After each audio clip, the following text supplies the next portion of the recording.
She was 17 years old. She was a cheerleader. She was a straight-A student. She was the kind of girl that everyone in her small Tennessee town knew by name. She had her whole life ahead of her, and the person who took it from her was not a stranger. It was the boy she had just broken up with. The boy she had trusted. The boy she had loved. The boy who could not accept that she had chosen to move on. His name was William Riley Gaul, and what he did to Emma Walker in November of 2016 is one of the most chilling reminders that danger does not always come from the dark. Sometimes it comes from the person who used to hold your hand. Emma Walker grew up in Knoxville, Tennessee. She was raised in a loving family. Her parents were devoted to her. Her home was warm and stable and full of the kind of ordinary goodness that children grow up not realizing how lucky they are to have.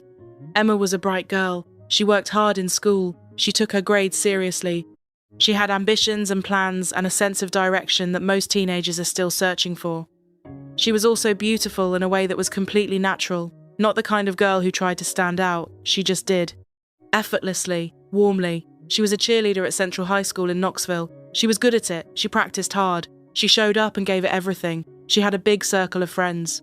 She was the kind of person who made the people around her feel good about themselves. Teachers noticed her. Adults in her life spoke about her with genuine affection, not just as a student or a young person they supervised, but as someone who made an impression, someone who mattered. She was full of life in every sense of the phrase. And then she met Riley Gaul. Riley Gaul was also a student at Central High School. He was a football player. Tall, athletic, popular, the kind of teenage boy who attracted attention without much effort. They started dating when Emma was around 15. In the beginning, it seemed like a normal high school relationship. Two popular kids. Two young people who liked each other and enjoyed spending time together. But the signs looking back now were there from early on. Riley was possessive, not in the way that teenagers sometimes romanticize. Not in a way that seemed protective or devoted, in a way that was suffocating, controlling, obsessive. He needed to know where Emma was. He needed to know who she was with. He needed constant reassurance and constant contact, and constant proof that she belonged to him. He did not handle it well when she spent time with other people. He did not handle it well when she wanted space. He did not handle disagreements calmly. There were arguments. There were moments that made Emma uncomfortable. There were things that happened in that relationship that she confided to close friends. But she was a teenager, and he was her boyfriend. And ending things is hard when you are 16, and the person you are with is popular and charming and tells you that you are everything to him. So she stayed longer than she should have. And by the time she made the decision to end things, the relationship had already shaped Riley Gaul into something dangerous. Emma broke up with Riley in the fall of 2016. She was 17. She was a senior. She had college ahead of her. She had the rest of her life ahead of her. She made the brave, sensible, completely reasonable decision to end a relationship that was not healthy for her. And Riley Gaul could not accept it. After the breakup, he did not step back. He did not give her space. He did not move on. He escalated. He called constantly. He texted constantly. He showed up in places he knew she would be. He made it impossible for Emma to move through her day without feeling his presence. He was not grieving a breakup the way teenagers grieve breakups. He was obsessed. He was fixated. He was incapable of accepting that Emma had the right to choose something different. He also did something in those weeks after the breakup that crossed from obsession into something truly frightening. He created a fake social media account. He used it to contact Emma pretending to be someone else. He fabricated a person, an entirely fictional identity to get close to her, to stay in her life, to manipulate her into staying in contact with him. He told Emma, through this fake account, that there was a stalker watching her, that she was in danger, that someone was following her. He created a threat that did not exist to make himself appear to be the solution. Think about that for a moment. He invented a fictional stalker to frighten the girl he claimed to love, to make her scared enough to turn back to him, to make her need him again. It did not work. Emma was frightened, but she did not go back to Riley.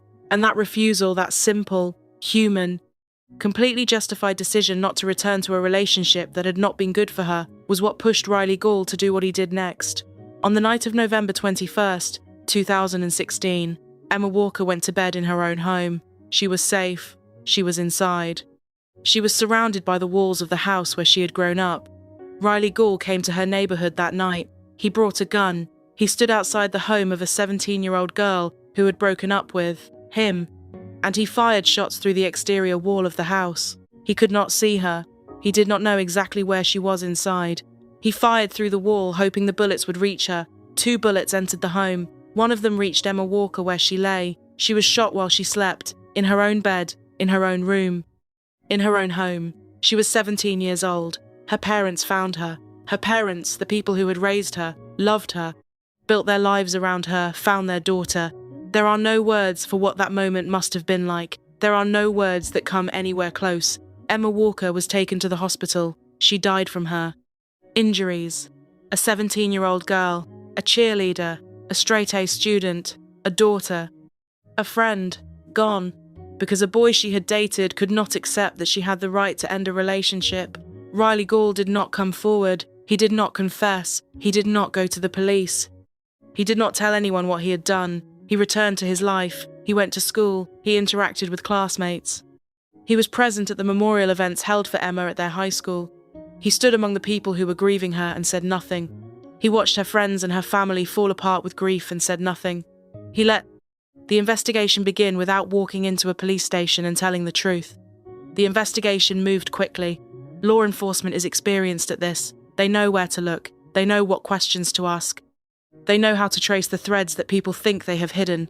Cell phone data placed Riley Gaul near Emma's home on the night of the shooting. The gun was recovered. The evidence built quickly and thoroughly against him.